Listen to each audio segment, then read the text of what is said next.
Ladies and gentlemen, it is my honor to introduce Pete Kadens.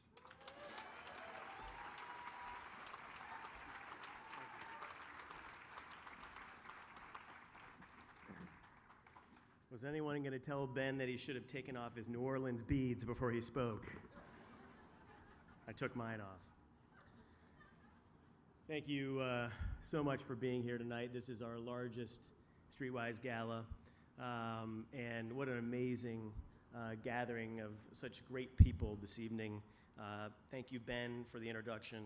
Thank you to our amazing staff, all of whom is here tonight, and our CEO, Julie Youngquist, who just does such a marvelous job running this organization. Thank you, Julie. And to our board of directors, 23 strong. These are people who give of themselves and don't get much in return. And thank you for making this evening happen tonight.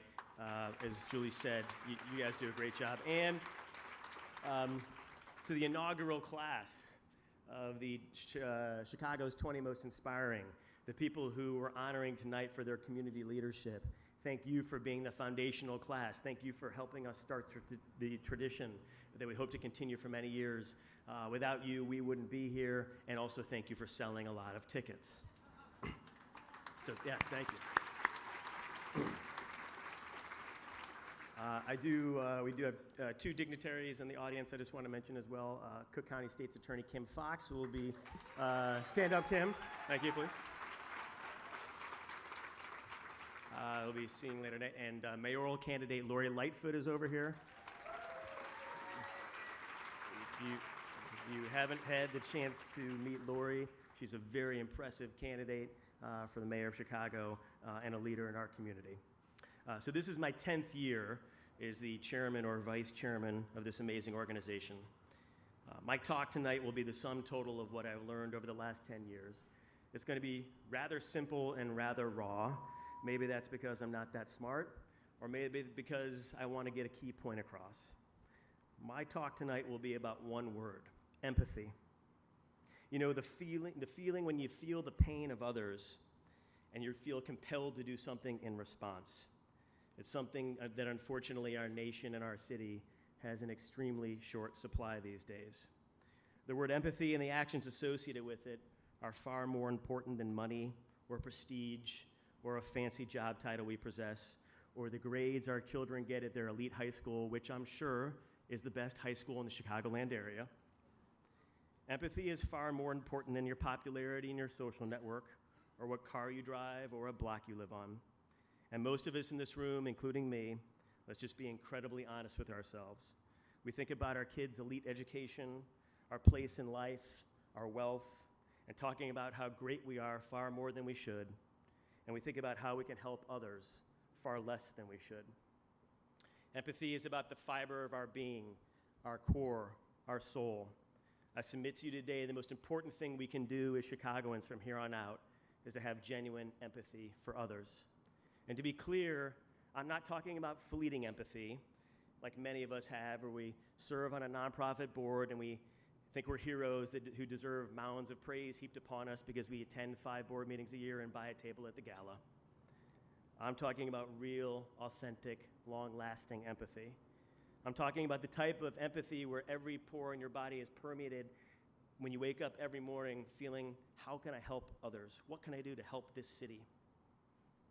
If we want this city to get better, if we want fewer homeless and more empowered, if we want to catalyze generational wealth in areas where today there only exists generational poverty, if we want less victimization of our minority community by overly aggressive policing, if we want to reverse the negative trends that we see on the local news every single night, this is the only path forward. There is no other path. If I was running for mayor, like everyone else in this city, this would be my platform.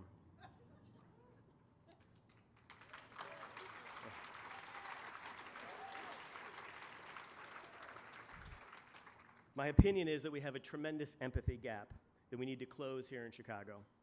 The haves live on one side of town, and they have misinformation and fundamentally inaccurate underlying biases about the have-nots who live on the other side of town. Part of the empathy formula is first understanding the parties who you need to have empathy for and digging in beyond the numbers and the averages and understanding their stories and understanding, too, that averages are often total mischaracterizations of fact. For example, the average graduation rate for CPS students over the last 4 years is 76%. I bet that's higher than most of you thought. It's certainly higher than I thought. I remember hearing numbers back a couple years ago in the 50s. Again, that's the 4-year average. You might think that we're on the right track. We're up from somewhere in the 50s to 76%. And on average, if I'm naked, sitting on a block of ice with my hair on fire, I'm feeling pretty decent, right? The point is that we need to dig deeper. The reality is that 400 plus of our 600 Chicago schools, more than 90% of the children live in extreme poverty. With all the challenges our children have today, being so poor where you don't know where your next meal is going to come from isn't exactly a way to ensure exemplary performance in school. So you see, it's not just about laziness or that our children need to work harder. We need to have empathy and understand the real story and dig in and not just believe what the talking heads tell us on television.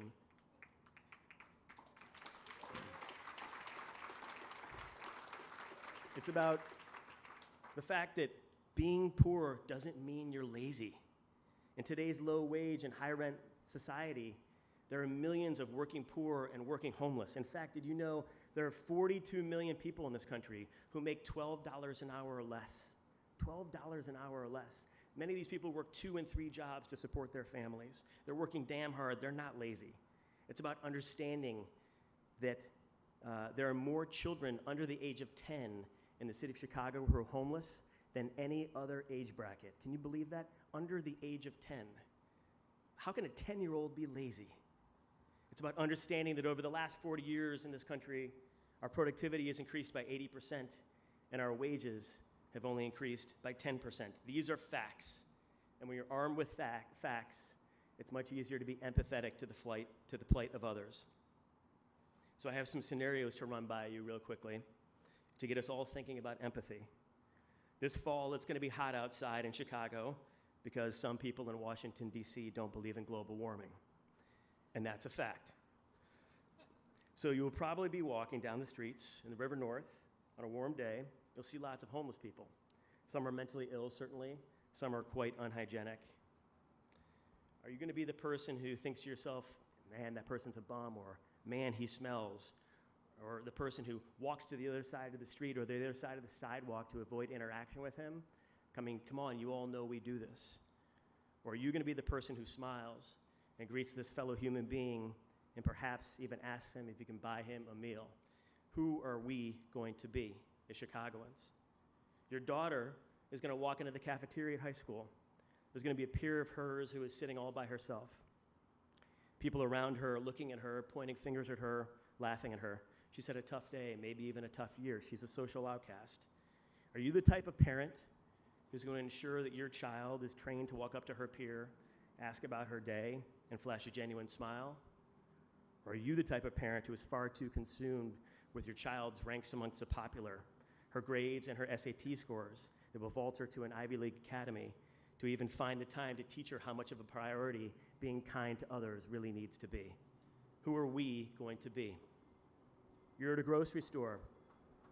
The person in front of you, who looks to be elderly and in rough shape, has his credit card declined twice. You notice the items he's buying are the most basic staples: bread, bottled water, etc. Do you step in and offer to pay the $18 tab? Or do you let this man walk away dejected without the basic necessities because you don't know him and you're never going to see him again, so why does it matter, right? Who are we going to be?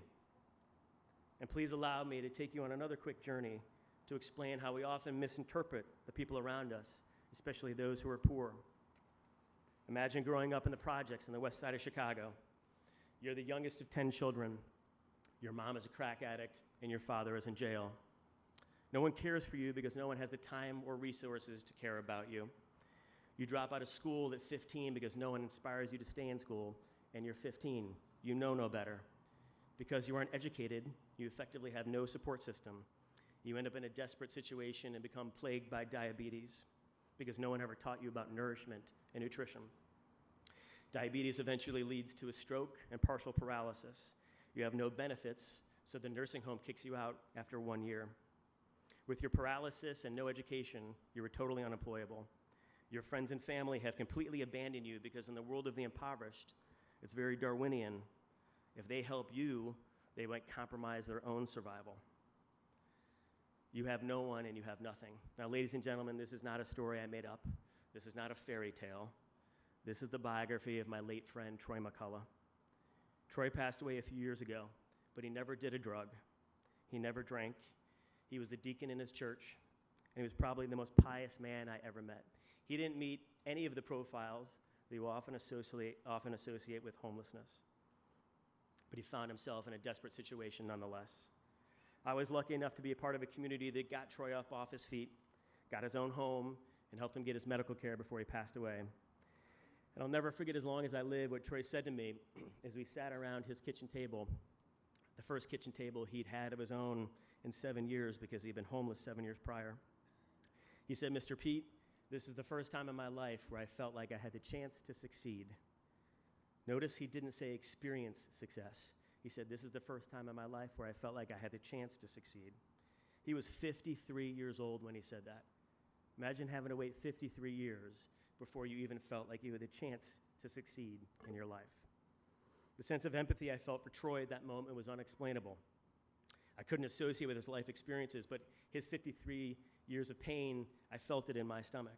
But I realized that if I didn't do something, if I didn't take action, if I didn't use his pain as a catalyst, that I would be doing him and many others in this city a huge disservice. And frankly, outside of my wife and children, the most proud achievement of mine is that we took action to help Troy when no one else would.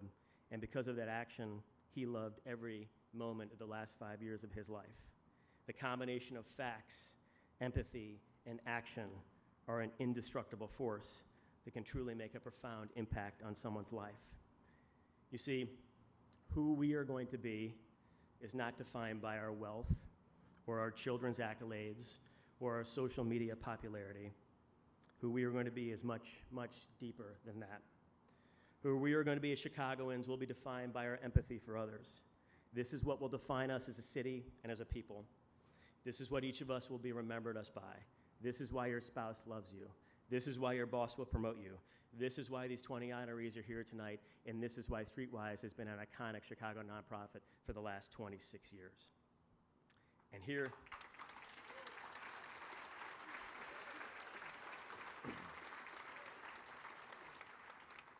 is why empathy is so important.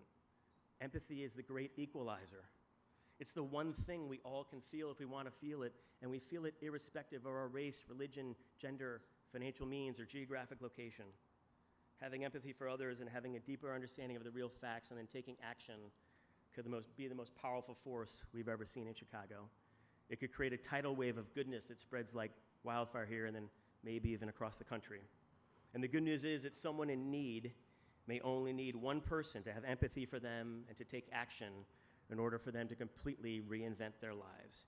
Each person here has the power to have empathy and to take action. This room is filled with community leaders and inspiring community members who have the power to make our city a better place. Esther Perel, a famous Belgian psychotherapist, once said, "Many of us have stellar resumes, but that doesn't necessarily guarantee us that we'll have stellar eulogies. The quality of our relationships with people and our ability to care about others will determine the quality of our lives. So who are we going to be? I can't wait to see." Thank you.